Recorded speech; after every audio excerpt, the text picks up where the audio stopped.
வரவேற்பை அவசியம் என்றே கருதுகிறேன். நாயகன் அவர்களே, நாயகனை மரியாதையுடன் வரவேற்றுக் கொள்கிறோம். தமிழரை பாராட்டுவதற்கென்று ஒரு சான்றோர்கள் வேண்டும். இதழும் இணைந்து நடத்தும் பத்மஸ்ரீ விருது பெற்ற டாக்டர் மயில்சாமி அண்ணாதுரை அவர்களுடைய பாராட்டு விழாவிற்கு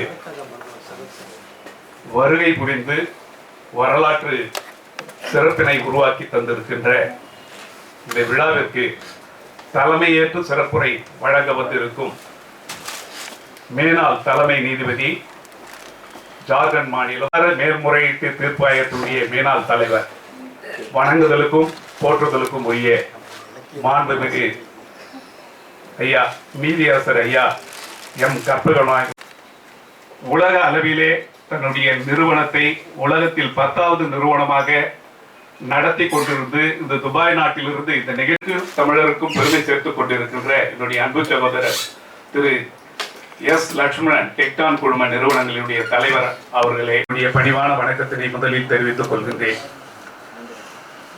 நிலாவால் இரவுக்கு அழகு, இரவால் நிலாவுக்கு அழகு என்று நம்முடைய நீதியரசர் அவர்கள் சொல்லுவார்கள். இரண்டும் சேர்ந்து வானத்துக்கு அழகு என்று சொல்லுவார்கள். தாமரையால் தண்ணீருக்கு அழகு, தண்ணீரால் தாமரைக்கு அழகு, இரண்டும் சேர்ந்து தடாகத்திற்கு அழகு என்று சொல்லுவார். அப்படி இன்றைய தினத்திலே பத்மஸ்ரீ விருது பெற்றதனால் டாக்டர் மயில்சாமி அண்ணாதுரை சாருடைய புகழ் நாட்டின் நல்லதொரு பணிகளுக்காக, ஆக்கப்பணிகளுக்காக இரவு பகுதி பாராது தன்னுடைய வாழ்க்கையே முழுமையாக அர்ப்பணித்த ஒரு அரும்பெரும் மனிதர் டாக்டர் மயில்சாமி அண்ணாதுரை அவர்கள் அங்கீகாரம் தந்தது உண்மையிலேயே நாங்களெல்லாம் பெருமைப்பட்டுக் கொண்டிருக்கின்றோம். அப்படிப்பட்ட ஒரு நல்ல மனிதர் இன்று நம்மளோடு இருந்து நமது நாட்டிற்கு நல்லதொரு சேவை, இன்னும் அவர்கள் பாரத ரத்னா போன்ற நல்ல விருதுகளை எல்லாம் பெற்று நாட்டிற்கு ஒரு பெரும் நிலையை அடைவார்கள் என்பது நான் இந்த நிகழ்ச்சியின் வாயிலாக சொல்லிக் கொள்கிறேன். உறங்காது என்பார்கள். அவர் பல நாட்கள், பல ஆண்டுகளாக தன்னுடைய உழைப்பை எல்லாம் செலுத்தியதனுடைய பயனாகத்தான் இப்போது அவருக்கு இந்த மணிமகுடம் வந்திருக்கிறது. இது மட்டும் அந்த உன்னதமான மனிதரையும் அவர் தம் குடும்பத்தினரையும் பல்லாண்டு வாழ்க வாழ்க என வாழ்த்தி அவரை வணங்கி மகிழ்கின்றேன். நன்றி. பற்றி பாராட்ட வருகிறார் டெக்டான் குழும நிறுவனங்களின் நிர்வாக இயக்குனர் திரு எஸ் லட்சுமணன். இது போன்ற மேடைகளுக்கு அத்தனை பரிச்சயமானவன் இல்லை. ஏனென்றால் நான் கடந்த 27 வருடங்களாக துபாயிலே வாழ்ந்து கொண்டிருக்கின்றேன். இருந்தாலும் எனக்கு இது போன்ற வாய்ப்பு கிடைத்தமையில் மிகவும் மகிழ்ச்சி. உங்கள் அனைவருக்கும் முதற்கண் எனது வாழ்த்துக்களையும் வணக்கங்களையும் தெரிவித்துக் கொள்கின்றேன்.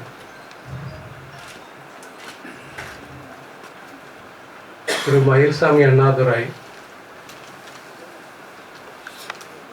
மிகவும் சாதாரண நிலைமையில் தன்னுடைய வாழ்க்கையை ஆரம்பித்து,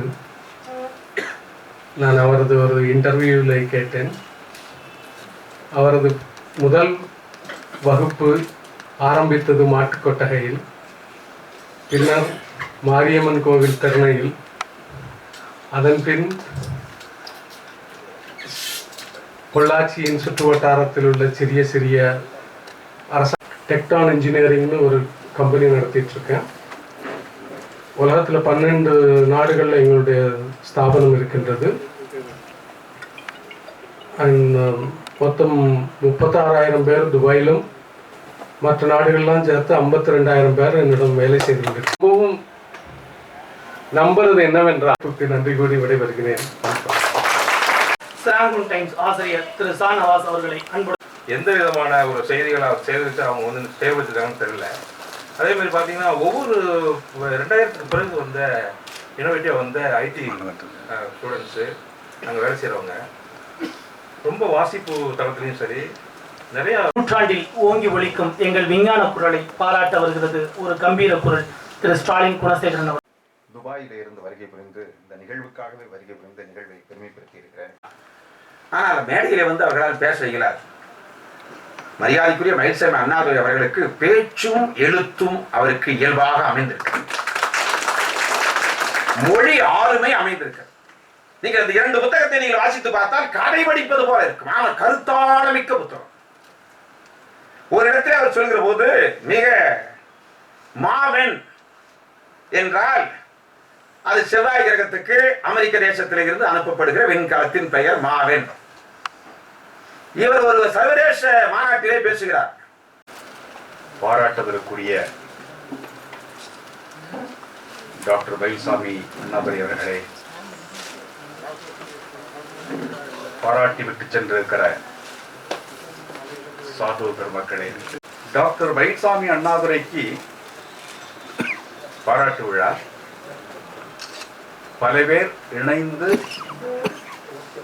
இந்த விழா நடக்கிறது. இதிலே உள்ள பெரிய அம்சம் என்றால் இதை எல்லோரும் ஏகோபித்து பாராட்டுகிற வாய்ப்பு கிடைத்திருக்கிறது இந்த அரங்கத்திற்கு. தமிழரை உலகமெல்லாம் பாராட்டுகிறது. 67 கோடியை 7 கோடியாக மாற்ற முடிகிறது என்கிற பெருமை இருக்கிறதே, அதை விட பெரிய பெருமை. ஊக்குவிப்போர் ஊக்குவித்தால் ஊக்குவிற்போரும் தேக்கு விற்பார் என்பார்கள். இறைவனுடைய கருணை, இறைவனுடைய கருணை இல்லாமல் எதுவும் நடக்காது. அந்த முயற்சி உங்களுடைய கையில். முயற்சிகளில் தவறலாம், முயற்சிப்பதில் தவறலாம், ஆனால் முயற்சிப்பதில் தவறக்கூடாது. முயற்சிகள் தவறலாம். Efforts may fail, but never fail to make efforts. Effort. The world is full of efforts. The life is full of efforts. வாழ்க்கை ஒரு வாய்ப்பு, விட்டு விடாதீர்கள். வாழ்க்கை ஒரு விளையாட்டு, ஆடி பாருங்கள். வாழ்க்கை ஒரு வாக்குறுதி, நிறைவேற்றி வையுங்கள். வாழ்க்கை ஒரு பரிசு, பெற்றுக் கொள்ளுங்கள். ஒழுங்குபடுத்தப்படுகிற போது அது நாட்டியமாகிறது. மனம் ஒழுங்குபடுத்தப்படுகிற போது அது ஒழுக்கமாகிறது, வெற்றிக்கு கொண்டு இருக்கிறது. படிக்கக்கூடிய வாய்ப்பு எனக்கு இல்லை. டேலண்ட் கூட செய்கிறது. அந்த செய்வோம். மயில்சாமி அண்ணாதுரையை பாராட்டுவோம். அவர் மாதிரி நாம் நடந்து கொள்வோம். அவர் செய்த சாதனைகளை எந்த துறையில் இருக்கிறோமோ அந்த துறையில் தடம் பதித்து, தடம் பார்த்து நடப்பது, தடம் பதித்து வாழ்வோம். வாழ்க்கை சவால், அதை சந்திக்க வேண்டும்.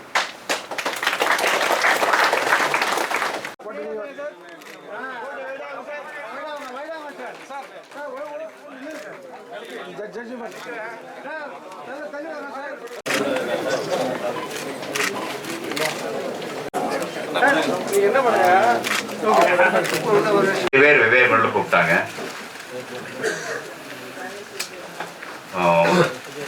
திரு முஸ்தபா அவர்கள் வந்து ஒரு ஆத்மார்த்தமான ஒரு விழா இருக்கும் அப்படின்னு சொன்னாங்க. சிவகுமார் பெருசா பண்ணணும் அப்படின்னு சொன்னாங்க. நீங்க 2 பேர் சேர்ந்து எப்படி பண்ணாலும் பண்ணுங்க, 2 பேர் சேர்ந்து பண்ணுங்க அப்படிங்கிற சொன்னேன் நான். ஆனா பண்ணவங்க கொஞ்சம் அமர்க்களம் வந்து அமர்க்களமாக பண்ணாங்க. இப்போ 2 சேர்ந்து இருக்கு. அப்படிதான் நினைக்கிறேன் நான். இந்த பாராட்டு விழாவுக்கு நீதியரசரும் நண்பர் ஸ்டாலின் குணசேகரன், இந்து ஆசிரியர் அசோகன் மற்றும் சகோதரர் இகேடி சிவகுமார் மற்றும் லக்ஷ்மண் வந்து நான் என்ன செய்யணும் அப்படிங்கிறது, அதாவது இன்னைக்கு நான் பாராட்டியிருக்கீங்க. பாராட்டினுடைய முத்திய ஏற்புரை நூல்கள் சொல்லும் பொழுது திரும்ப நான் சொல்கிறேன் இல்லைங்களா, அதே மாதிரி எனக்கு இவங்கெல்லாம் செஞ்சுருக்காங்க, இவங்களுக்கெல்லாம் திருப்பி நான் என்ன செய்ய முடியும் அப்படிங்கிறத பார்க்கும் பொழுது இதே மாதிரி தான் என்னுடைய செயல்கள் கவனிக்கப்படுகின்றன, என்னுடைய பேச்சு கேட்கப்படுகிறது, என்னுடைய எழுத்து படிக்கப்படுகிறது. அப்படின்னா அந்த 3 மூலமாக கூட என்னை வெளிப்படுத்துவதையும் தாண்டி எனக்கு இவர்களெல்லாம் கொடுத்தது மாதிரியா நன்றியாக திரும்ப கொடுக்கும் பொழுது எப்படி கொடுக்கலாம் அப்படிங்கிறது என்னுடைய இது மாதிரியான வேலைகளுக்காக நான் கலாம் சொல்லிக் கொடுத்தது. அடுத்தது என்னன்னு கேட்பார். சந்திரயான் செய்யும் போதும் கூட சந்திரயானுடைய திட்டத்தை புத்தகத்தில் எழுதியிருக்கிறேன். சந்திரயானுடைய திட்ட பரப்புரைய சர்வதேச அரங்கில் பேசிட்டு எல்லா அறிவியலாளர்களும் அதை பாராட்டும் விதமாக இருந்ததை என்னால் கவனிக்க முடிஞ்சது. இருந்தாலும் அப்போ வந்து ஜனாதிபதியாக இருந்த கலாம் அவர்கள் அப்போ அங்கே இருந்தார். அந்த கூட்டத்தில் அந்த விழாவை அந்த கருத்தரங்கு துவக்கி வச்சிருந்தார் உதயபூரில். முடித்த பிறகு அவர் சொன்னார், எல்லாம் சரியாக இருக்குது, இருந்தாலும் இன்னும் கொஞ்சம் மாற்றம் செய்யணும் அப்படின்னார். எல்லாரும் சர்வதேச அளவில் எல்லாரும் சரியாக சொல்கிறாங்க, ஐயா மாற்றம் செய்ய சொல்கிறார் அப்படின்னு என்ன கேட்டேன் நான். இவ்வளோ தூரம் போகிறீங்க, நிலவுக்கு போகிற பொழுது எங்களுடைய முதல் கட்டம் வந்து 11 சாதனங்களை வச்சுட்டு நிலவுக்கு போவது, நிலவுடைய திறவோட்டு பாதையில் 100 கிலோமீட்டர் தூரத்தில் ஆய்வு பணி செய்வது அப்படின்னு இருந்துச்சு. ஆனால் இவ்வளோ கிட்டத்தட்ட 4 லட்சம் கிலோமீட்டர் பயணம் செஞ்சுட்டு 100 கிலோமீட்டர் தூரத்தில் சுற்றி வரும் பொழுது இன்னும் கொஞ்சம் முயற்சிச்சுன்னா நிலவையை தொடலாமே அப்படின்னார். கேட்குற நல்லா தான் இருந்துச்சு, ஆனால் செய்வது கொஞ்சம் கடினம். ஏன்னா அறிவியல் ரீதியாக பார்த்தீங்கன்னா இங்கிருந்து நாம் 100 கிலோமீட்டர் தூரத்தில் இருக்கக்கூடிய 100 கிலோமீட்டர் தொலைவில் நிலவை சுற்றும்படியாக ஒரு செயற்கைக்குள் அனுப்ப எவ்வளவு எரிபொருள் தேவையோ கிட்டத்தட்ட அதே எரிபொருள் நிலவை தொடரணும்னாலும் அதிகமாக செலவு பண்ணணும். அதுக்கு மேலே வந்து கொஞ்சம் மாறுதலாக அதனுடைய கட்டுமாட்டில் கொஞ்சம் வித்தியாசங்கள் செஞ்சும் பொழுது ஒரு சிறு கலனாக நிலவுக்கு போய் அதை சுற்றிக்கிட்டு இருக்கோம். ஒரு சிறு கலனை மட்டும் அங்கிருந்து நாங்கள் தூரி எறிவோம். அது மெதுவாக ஈர்ப்பு விசையினாலேயே வந்து நிலவில் தொற்றுறோம். அதன் பிரகாரம் கலாம் சொன்ன மாதிரி நிலவையும் தொட்டிருப்போம். நாங்கள் முதல்ல நினச்ச மாதிரி நிலவையும் சுற்றி வந்துட்டுருப்போம். ரெண்டும் செய்யணும் அப்படிங்கிறதாக நம்ம செஞ்சோம். அவர் புன்னகைச்சிட்டே சரி செஞ்சிருக்கேன் அப்படின்னாரு. அப்புறம் 2008 அக்டோபர் 22 அன்னைக்கு காலையில் 6:22 நிலவை நோக்கி இங்கே பயணம் ஆரம்பிச்சது. அன்னைக்கு கலாம் இங்கே வர முடியலை, சிறுகரிக்கோட்டாவுக்கு வந்து பார்க்க முடியல. திருப்பி சிறுகரிக்கோட்டாலேருந்து பெங்களூர் தரைக்கட்டுப்பாடு நிலையத்துக்காக போயிட்டுருக்கேன். அங்கேருந்து கட்டுப்பாடு எடுத்து திரும்ப அது அடுத்த பணிகள் செய்யணும். அப்போ கலாம் ஐயா இருந்து ஃபோன் வருது. அவர் வாழ்த்து சொல்கிறார். வாழ்த்து சொல்லிவிட்டு நான் கேட்குறேன், இன்றைக்கி வர முடியாமல் போயிட்டீங்களா அப்படின்ட்டு. அன்றைக்கி வர முடியல, கண்டிப்பாக அடுத்து பெங்களூருக்கு நான் வர்றேன் அப்படிம்பார். அப்போ நான் சொல்ல பெங்களூருக்கு இன்றைக்கி போக வேண்டாம் அப்படிம்பேன். ஏன் அப்படிம்பார். இல்லை, இன்றைக்கான வேலை முடிஞ்சிருச்சு, நவம்பர் 14 வாங்க. சொல்கிறது அக்டோபர் 22 நவம்பர் 14 வாங்க அப்படிம்பேன். ஏன் அப்படின்னு கேட்பார். இல்லை, அன்னைக்கு தான் உங்களுடைய குழந்தை அந்த மூன் இம்பேக்ட் புறப்பங்கள் வந்து நிலவில் இந்திய குடியோடு இறங்க போகுது, அன்னைக்கு நீங்கள் வந்தீங்கன்னா நல்லாயிருக்கும் அப்படிம்பேன். அவர் சிரிச்சுட்டே சரி அப்படிம்பார். நவம்பர் 14 வர்றாரு. நாங்கள் சொன்ன மாதிரி அதே நேரத்தில் மூன் இம்பேக்ட் ப்ரோப் நிலவில் இறப்பதற்கான வேலைகள் செஞ்சுட்டு அதுக்கான கட்டளைகள் நான் பிறப்பிக்கிறேன். நிலவில் போய் இறங்குது. பின்னால் அவர் இருந்துட்டு பார்த்துட்ருக்கார். அது கண்காணிப்பு இதிலேருந்து அவர் பார்க்குறார், நான் கண்ட்ரோல் சென்டர் இருக்கிறேன்.